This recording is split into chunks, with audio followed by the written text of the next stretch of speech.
Saya dulu juga punya pemikiran, saya akan punya mobil kalau saya punya uang. Dan saya fokusnya mencari uang. Jadi saya pernah kerja, ibu bapak, berangkat jam 5 pagi, saat anak dan istri saya masih tidur. Dan saya pulang jam 11 malam, saat anak dan istri saya sudah tidur.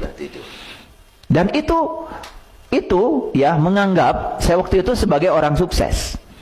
Saya baru tahu ternyata saya benar-benar tidak sukses karena saya sibuk. Karena orang sukses itu cirinya tidak sibuk. Kalau masih sibuk gak sukses. Kalau masih banyak jadwal itu gak sukses itu. Saya baru tahu ternyata sukses itu cirinya gak sibuk, ya. Bahkan di otak saya masih ada kata-kata masa lalu, hidup itu harus kerja keras, harus pintar, harus sekolah, ya. Bahkan hidup itu harus banyak perjuangan, masih ada. Ya, tetapi itu sudah tidak berlaku lagi di pikiran saya. Ternyata semesta itu hanya menyuruh kita untuk menciptakan akibatnya saja. Ya. Pikirkan, rasakan yang kamu dambakan. Ya. Jangan ada ketakutan, jangan ada keraguan, maka semesta akan menyesuaikan diri. Contoh gini. Dulu saya pernah, Pak Sugeng, ya, datang ke dealer.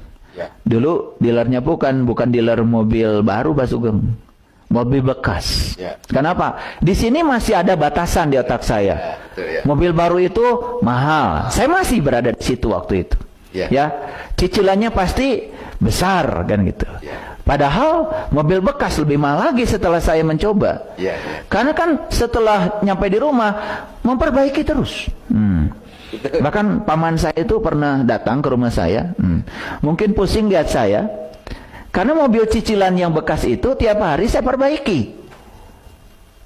Sampai ada kata-kata dari paman saya, "Pul, ira dipakena cenah mobil." Nah, itu kata-kata itu tidak membuat saya tersinggung. Tapi saya sadar, betul ya gitu. Ya. Karena kalau mobil baru itu 5 tahun kan nggak usah perbaiki. Tapi saya belum bisa melampaui keterbatasan pikiran saya. Saya menganggap saya itu mampunya mobil bekas, ya, yang dipakai orang, yang sudah rusak waktu itu. Nah, ternyata begitu dilampaui, ya, ternyata mobil baru juga bisa. Tapi waktu itu masih dalam konteks saya akan punya mobil kalau saya punya uang. Mohon izin Bapak Ibu, sekarang ini saya kok punya mobil bahkan tidak pakai uang. Karena saat itu ada program di otak saya akan punya mobil kalau saya punya uang. Jadi uang itu sebagai sebab dan mobil sebagai akibatnya. Jadi mobil yang saya dambakan ya udah, saya rasakan saja. Saya hidup dalam perasaan yang berkelimpahan di dalam. Ternyata ada aja caranya.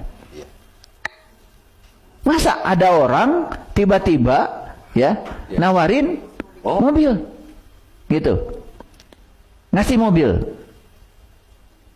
kan itu kan di luar nalar.